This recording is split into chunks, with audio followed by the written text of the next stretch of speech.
Dinas Pendidikan Daerah Aceh menggelar acara rapat koordinasi musabakah Qiraatul Kutub MQK tingkat Provinsi Aceh pada hari Selasa hingga Rabu di Grand Aceh Syariah Hotel Landom Banda Aceh.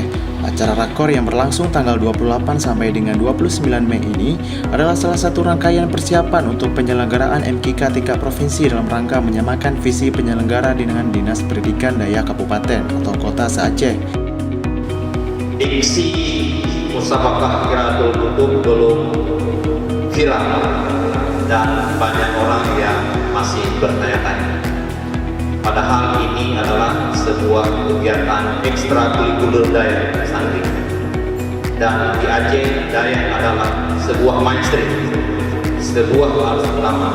Maka sekalipun Dayak di Aceh merupakan sebuah arus utama atau mainstream, belum tentu kegiatan-kegiatannya menjadi viral dan dikenal oleh semua pihak. Karena itu, pemerintah Aceh melalui Dinas Pendidikan Dayak ingin memperkenalkan ini kepada masyarakat lewat musabakah Qiraatul Kutub tingkat provinsi yang insya Allah akan kita desain sebaik-baiknya dan bisa selevel atau lebih kurang seperti kegiatan-kegiatan musabakah tilawatil Quran. Bismillahirrahmanirrahim.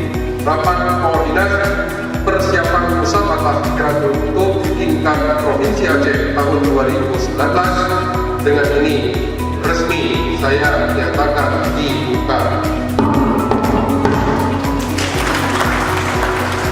Acara musabakah sendiri direncanakan akan dilaksanakan pada bulan Oktober 2019 nanti di Asrama Haji Banda Aceh.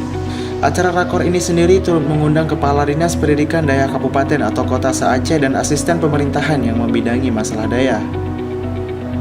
Kepala Dinas Pendidikan Daerah Aceh Usama El Madani SAG MM sebagai penggagas MQK tingkat provinsi menyampaikan beberapa hal dalam laporannya, diantaranya bahwa MQK merupakan ekstrakurikuler dari santri daerah.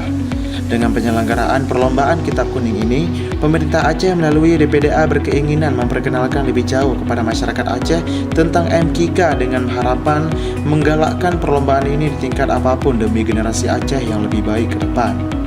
MQK merupakan salah satu upaya Dinas Pendidikan Dayak untuk menjembatani kalangan dayak yang tidak hanya mengkaji persoalan-persoalan ibadah saja, namun melalui MQK juga akan mengupas solusi atas problematika yang sekarang terjadi di tengah masyarakat, ujar Pak Kadis. Sekian, Humas Dayak melaporkan.